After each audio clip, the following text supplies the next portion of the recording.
Oke sobat semuanya, kita lanjutkan lagi untuk mereview di pusaka yang keempat ini sobat. Setelah kita mereview dari pusaka brojol dengan pamor melati sinebar Gorojo Gundolo Semar.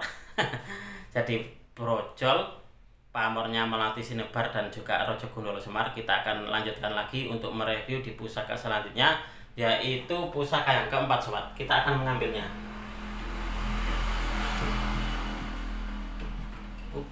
Nah, ini adalah pusaka yang keempat yang akan kita review sobat. Nah ini garis ini saya dapatkan dari salah seorang penyintas tosan aji yang ada di daerah Kediri kalau nggak salah.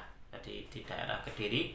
Nah ini untuk pusakanya sendiri, ini gawannya, warangkanya ini gawan dengan pusakanya. Tapi waktu itu sobat, ini masih belum diserviskan atau belum belum nampak bagusnya gitu loh. Nah setelah saya serviskan, akhirnya terlihat seperti ini. Dan ini kayaknya ini nginden ini sobat, untuk di pusakanya ini bagus banget loh ya. Saya seneng banget, pusakanya sangat terlihat bagus, warangkanya pun juga terlihat bersih. Kita akan melihatnya nih sobat, wujud dari pusakanya seperti apa.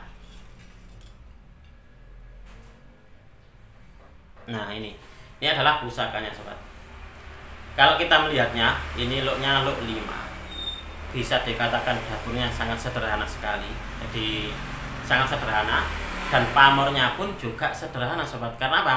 Karena pamornya hanya ada di bagian sor-sorannya saja ini.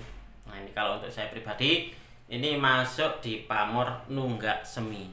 Nah waktu itu pun pemiliknya juga bilang, ini adalah dapurnya dapur Pandowo Lare mas. Nah ini adalah dapur Pandowo Lare, dan untuk di pamornya ini masuk pamor nunggak semi.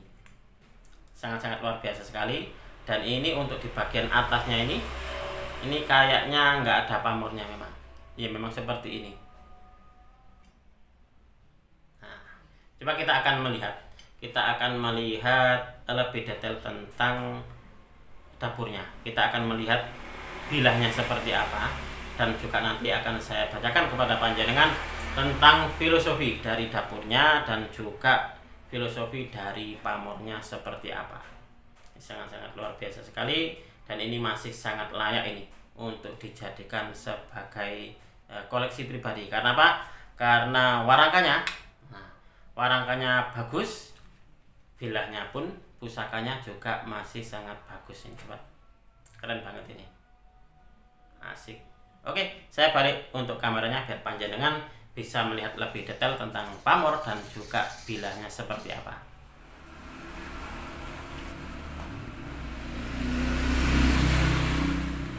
Oke sobat semuanya, saya ajak kalian semuanya untuk melihat dulu ini untuk di warangkanya. Nah ini warangkanya sangat-sangat menyenangkan banget. Oh ya sobat, ini di pemilik pusaka ini sebenarnya beliau itu punya pusaka-pusaka bagus ya. Jadi kapan hari itu saya mendapatkan salah satu pusaka juga dari beliau, pusaka Ngadiboyo. Itu sangat-sangat bagus banget menurut saya. Dan apa? Bisa dikatakan langka. Bentuk dari kembang kacangnya sangat-sangat kokoh banget gitu. Dan ada yang bilang teman-teman bahwasanya kalau sekarang Mas Tony, kalau kita tidak berani di mahar, akan kehilangan ini pusaka-pusaka bagus. Jadi bisa dikatakan kalau pusaka bagus itu pasti maharnya akan ikut bagus juga Mas Tony. Makanya kenapa kalau kita tidak berani dengan maharnya, pasti nanti akan diambil oleh orang lain. Karena apa? Karena kapan hari saya pun juga gitu. Saya tanyakan waktu itu, masih dalam proses nego, ternyata sudah ada yang mengambil. Saya waduh, saya sayang sekali itu. Padahal kerisnya bagus. Itulah kenapa banyak juga di antara teman-teman tosan aji bilang bahwasanya kalau sekarang Mas Tony, kalau Bu tidak berani dengan mahar yang agak lumayan, kita tidak akan mendapatkan pusaka-pusaka bagus. Kita tidak akan mendapatkan pusaka-pusaka yang berkualitas. Jadi mungkin ya biasa-biasa gitu saja kalau untuk di mahar biasa. Jadi mahar biasa, pusakanya pun juga biasa. Nah, itu seperti itu. Coba kita akan melihat dari pusakanya sobat. Nah ini adalah wujud dari pusakanya, dan sekaligus ini adalah pamornya. Nah, pamornya cuma ada di bagian sor-sornya saja, dan di bagian atasnya ini sobat, di bagian atasnya ini kelengan. Nah, ini keren banget ya ini. Sama halnya dengan keris luk 3. Luk 3 itu kan identik dengan keris dapur jangkung sobat ya. Keris luk 5 itu pun juga identik dengan dapur-dapur Pandawa. Padahal tidak semuanya yang luk 5 itu adalah Pandawa, dan juga tidak semua yang luk 3 itu adalah dapur jangkung sobat. Nah, di sini nanti akan saya bacakan sedikit kepada panjenengan untuk filosofi dari dapur ini sobat, dapur Pandawa Lare dan juga pamor nunggak semi itu seperti apa. Nah sobat, saya akan membacakan kepada panjenengan tentang filosofi dari dapur Pandawa Lare. Bahwasanya Pandawa Lare ini bisa diartikan masa kanak-kanak Pandawa. Jadi keris Pandawa Lare ini merupakan sebuah pesan atau ajaran hidup agar kita bisa mencontoh perilaku para kesatria Pandawa dalam menjalani kehidupannya. Sesulit apapun kita harus memiliki semangat, terus berusaha, berdoa, dan tetap berprasangka baik kepada Tuhan Yang Maha Kuasa. Keris Pandawa Lare ini juga merupakan nasihat agar kita selalu berbakti kepada kedua orang tua kita, terutama kepada ibu. Selain itu, keris Pandawa Lare juga menggambarkan semangat hidup yang tetap menjunjung tinggi harga diri dan mempertahankan prinsip dalam kondisi apapun meski dalam keadaan kesusahan. Nah, lanjut lagi untuk di pamornya ini sobat. Nah, pamornya seperti ini. Ini kalau untuk saya adalah pamor tunggak semi atau nunggak semi yang memiliki makna spirit optimisme untuk hidup dan terus tumbuh. Tunggak ini artinya adalah batang kayu yang telah tumbang atau ditebang, dan semi artinya bersemi atau tumbuh bertunas. Pamor tunggak semi ini menyimbolkan harapan yang selalu hidup dan bertumbuh.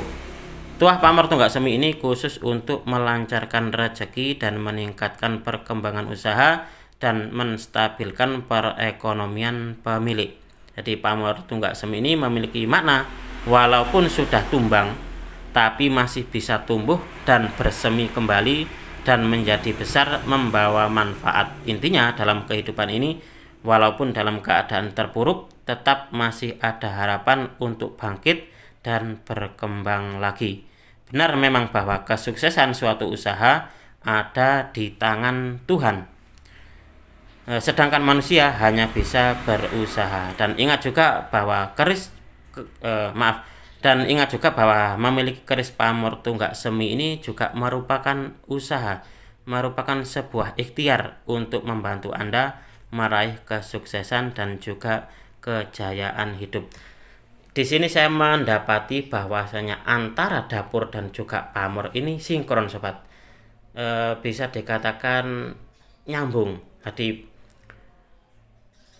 dapurnya, dari filosofi dapurnya ini diajarkan kita untuk menjadi pribadi yang tahan banting, tidak mudah menyerah, selalu menjunjung prinsip, menjunjung harga diri meskipun di dalam keadaan terpuruk ataupun di dalam keadaan yang serba kekurangan. Dan untuk di pamornya ini sobat, ini mengajarkan seseorang atau pemiliknya, mengingatkan pemiliknya agar senantiasa untuk optimis. Jadi spirit untuk optimisme dalam hidup dan harus terus bertumbuh. Itulah kenapa saya menyebut bahwasanya antara dapur dan juga pamor ini saling berkesinambungan, saling sinkron ini sobat.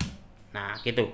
Ini mungkin untuk di video ini cukup sekian sobat. Mungkin akan saya akhiri di episode hari ini. Kita sudah mereview 4 buah pusaka. Semoga video ini bisa sedikit menambah pengetahuan dan juga wawasan kepada panjenengan semuanya, khususnya bagi panjenengan para pecinta tosan aji pemula. Apabila ada kesalahan dan juga ada kekurangan di dalam saya menyampaikan review tadi, saya memohon maaf yang sebesar-besarnya. Dari saya cukup sekian, terima kasih dan wassalamualaikum warahmatullahi wabarakatuh. Rahayu, rahayu, rahayu.